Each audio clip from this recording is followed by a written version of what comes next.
Easy Tulu ಚಾನಲ್ಗೆ ಸ್ವಾಗತ. ಕಳೆದ ವಿಡಿಯೋದಲ್ಲಿ ನಾವು ತುಳುವಿನಲ್ಲಿ ಕಾರಣವಾಚಕ ಕ್ರಿಯಾಪದಗಳನ್ನು ಕಲಿತೆವು. ಇವತ್ತು ತುಳುವಿನಲ್ಲಿ ಆತ್ಮಾರ್ಥಕ ಕ್ರಿಯಾಪದಗಳನ್ನು ಕಲಿಯುವ. ನೀವು ಈ ಚಾನಲ್ಗೆ ಹೊಸಬರಾಗಿದ್ದಲ್ಲಿ ದಯವಿಟ್ಟು ಸಬ್ಸ್ಕ್ರೈಬ್ ಮಾಡಿ, ಹಾಗೆ ಈ ವಿಡಿಯೋ ಇಷ್ಟ ಆದಲ್ಲಿ ದಯವಿಟ್ಟು ಲೈಕ್ ಮತ್ತು ಶೇರ್ ಮಾಡಿರಿ. ಸರಿ, ಮೊದಲಿಗೆ ಆತ್ಮಾರ್ಥಕ ಕ್ರಿಯಾಪದ ಎಂದರೇನು ಅಂತ ತಿಳಿಯುವ. ಒಬ್ಬ ವ್ಯಕ್ತಿಯು ತನಗಾಗಿ ಕ್ರಿಯೆಯನ್ನು ಮಾಡುತ್ತಿದ್ದಾನೆ ಎಂದು ಸೂಚಿಸುವುದಕ್ಕೆ ಆತ್ಮಾರ್ಥಕ ಕ್ರಿಯಾಪದಗಳನ್ನು ಉಪಯೋಗಿಸುತ್ತಾರೆ. ಆತ್ಮಾರ್ಥಕ ಕ್ರಿಯಾಪದಗಳನ್ನು ರಚಿಸಲು ತುಳುವಿನಲ್ಲಿ ಒಣು ಎಂಬ ಪ್ರತ್ಯಯವನ್ನು ಉಪಯೋಗಿಸಲಾಗುತ್ತದೆ. ಈ ಪ್ರತ್ಯಯವು ಕೊಣು ಎಂಬ ಕ್ರಿಯಾಧಾತುವಿನಿಂದ ರೂಪುಗೊಂಡಿದೆ. ಕೊಣು ಅಂದರೆ ಕನ್ನಡದಲ್ಲಿ ಕೊಳ್ಳು.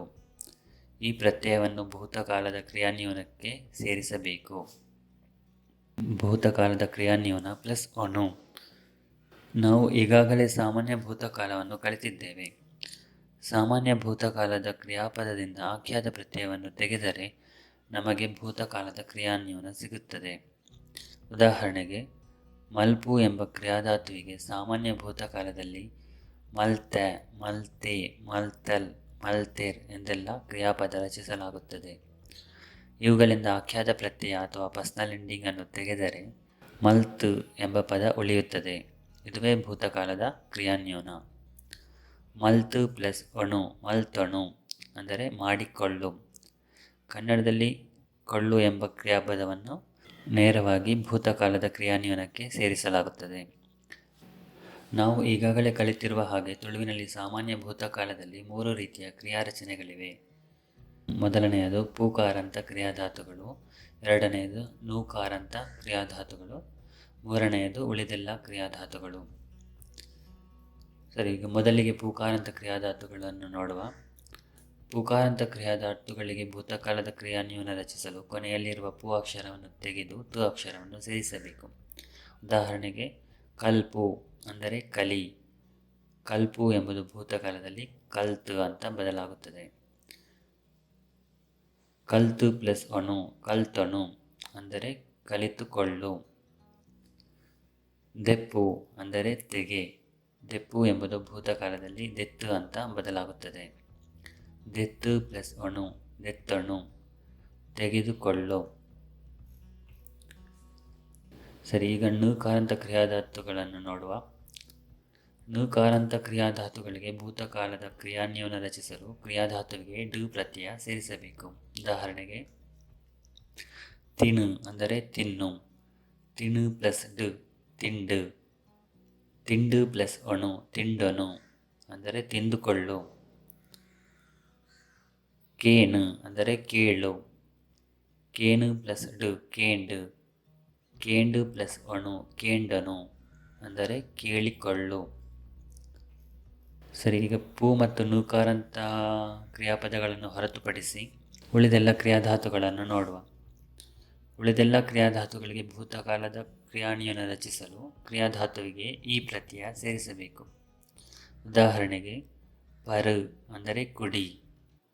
ಪರು ಪ್ಲಸ್ ಈ, ಪರಿ. ಪರಿ ಎಂಬುದು ಭೂತಕಾಲದ ಕ್ರಿಯಾನ್ಯೂನ.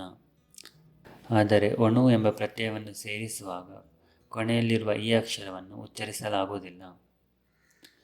ಹಾಗಾಗಿ ಪರು ಪ್ಲಸ್ ಒಣು, ಪರೊಣು ಅಂತ ಆಗುತ್ತದೆ, ಅಂದರೆ ಕುಡಿದುಕೊಳ್ಳು. ಹಾಗೆ ತು ಅಂದರೆ ನೋಡು. ತು ಪ್ಲಸ್ ಈ, ತು ಈ. ತು ಪ್ಲಸ್ ಒಣು, ತು ಒಣು ಅಂದರೆ ನೋಡಿಕೊಳ್ಳು. ತಾಂಗು ಅಂದರೆ ಸಹಿಸು. ತಾಂಗು ಪ್ಲಸ್ ಈ, ತಾಂಗಿ. ತಾಂಗು ಪ್ಲಸ್ ಅಣು ಅಂದರೆ ತಾಂಗಣು, ಸಹಿಸಿಕೊಳ್ಳು. ಪತ್ತು ಅಂದರೆ ಹಿಡಿ. ಪತ್ತು ಪ್ಲಸ್ ಈ, ಪತ್ತಿ. ಪತ್ತು ಪ್ಲಸ್ ಅಣು, ಪತ್ತೊಣು ಅಂದರೆ ಹಿಡಿದುಕೊಳ್ಳು.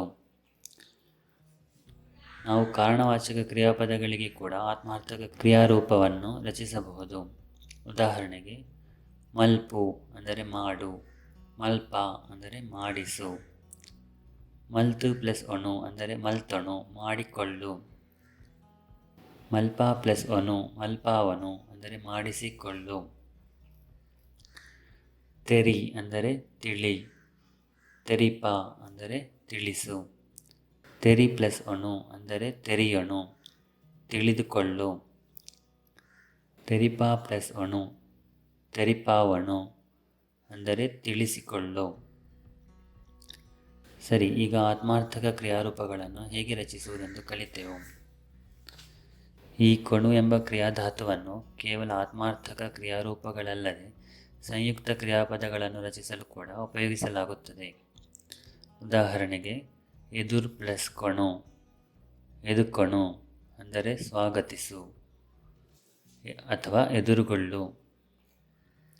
ಕೈ ಪ್ಲಸ್ ಕಣು ಅಂದರೆ ಕೈಕಣು, ಕನ್ನಡದಲ್ಲಿ ಕೈಗೊಳ್ಳು. ಸರಿ, ಈಗ ಆತ್ಮಾರ್ಥಕ ಕ್ರಿಯಾಧಾತುಗಳಿಗೆ ಕ್ರಿಯಾರಚನೆ ಹೇಗೆ ಮಾಡುವುದಂತ ನೋಡುವ. ಈ ಆತ್ಮಾರ್ಥಕ ಕ್ರಿಯಾಧಾತುಗಳು ಕ್ಲಾಸ್ ಬಿ ಕ್ರಿಯಾಧಾತುಗಳ ಗುಂಪಿಗೆ ಸೇರುತ್ತದೆ.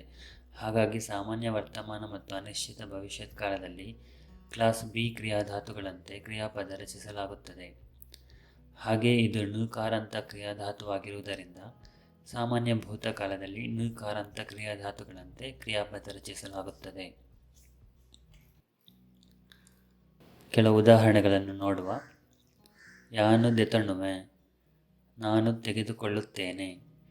ಅವು ಅಥವಾ ಒಂದು ದೆತನೊಂಡು, ಅದು ಅಥವಾ ಇದು ತೆಗೆದುಕೊಳ್ಳುತ್ತದೆ.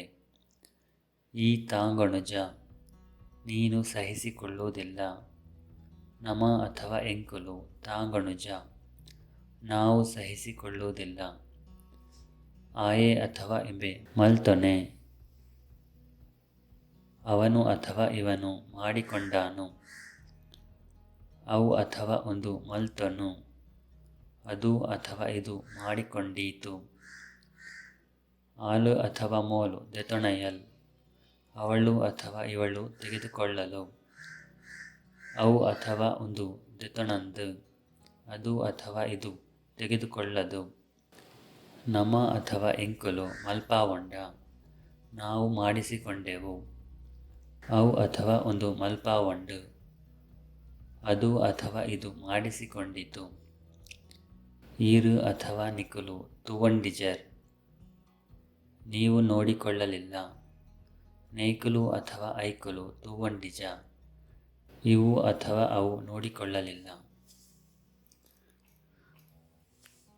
ಸರಿ, ಈಗ ನಾವು ಆತ್ಮಾರ್ಥಕ ಕ್ರಿಯಾಪದಗಳನ್ನು ಉಪಯೋಗಿಸಿ ಕೆಲವು ವಾಕ್ಯಗಳನ್ನು ನೋಡುವ. ರಾಮೆ ಒಂಜಿ ಹೊಸ ಕಾರು ದೆತೊಣುವೆ, ರಾಮ ಒಂದು ಹೊಸ ಕಾರನ್ನು ತೆಗೆದುಕೊಳ್ಳುತ್ತಾನೆ. 6 ಎನಡ್ದು 100 ರೂಪಾಯಿ ಸಾಲ ದೆತ್ತೊಂಡೇರ್, ಅವರು ನನ್ನಿಂದ 100 ರೂಪಾಯಿ ಸಾಲ ತೆಗೆದುಕೊಂಡರು. ಈ ಬೂಕುಲೆನ್ನುವಂತೆ ಪತೊಣ್ಣುವರೆ, ಈ ಪುಸ್ತಕಗಳನ್ನು ಸ್ವಲ್ಪ ಹಿಡಿದುಕೊಳ್ಳುವಿರಾ. ಆಯ್ ತನ್ನ ಬೇಲೆ ಮಲ್ತೊಂಡೆ, ಅವನು ತನ್ನ ಕೆಲಸ ಮಾಡಿಕೊಂಡನು. ಅಕುಲು ಪರ್ಬಗು ಹೊಸ ಅಂಗಿ ಪೊಲ್ಲಾವೊಂಡೇರ್, ಅವರು ಹಬ್ಬಕ್ಕೆ ಹೊಸ ಅಂಗಿಯನ್ನು ಹೊಲಿಸಿಕೊಂಡರು. 6 ದೇವೆರ್ಡ ವರ ಪಡೆಯುಂಡೇರ್, ಅವರು ದೇವರಿಂದ ವರ ಪಡೆದುಕೊಂಡರು. ಅಕುಲು ಒರಿಯಗುರಿ ಹಾಕೊಂಡೇರ್, ಅವರು ಒಬ್ಬರಿಗೊಬ್ಬರು ಹೊಡೆದುಕೊಂಡರು. ಅಕುಲು ಒರಿಯಡೊರಿ ಪಂಡೊಂಡೇರ್, ಅವರು ಒಬ್ಬರಿಗೊಬ್ಬರು ಹೇಳಿಕೊಂಡರು.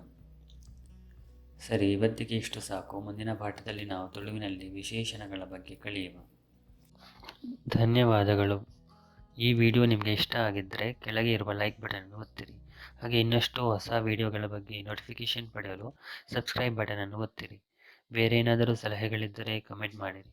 ಮುಂದಿನ ವಿಡಿಯೋದಲ್ಲಿ ಭೇಟಿಯಾಗೋಣ. ಬಾಯ್.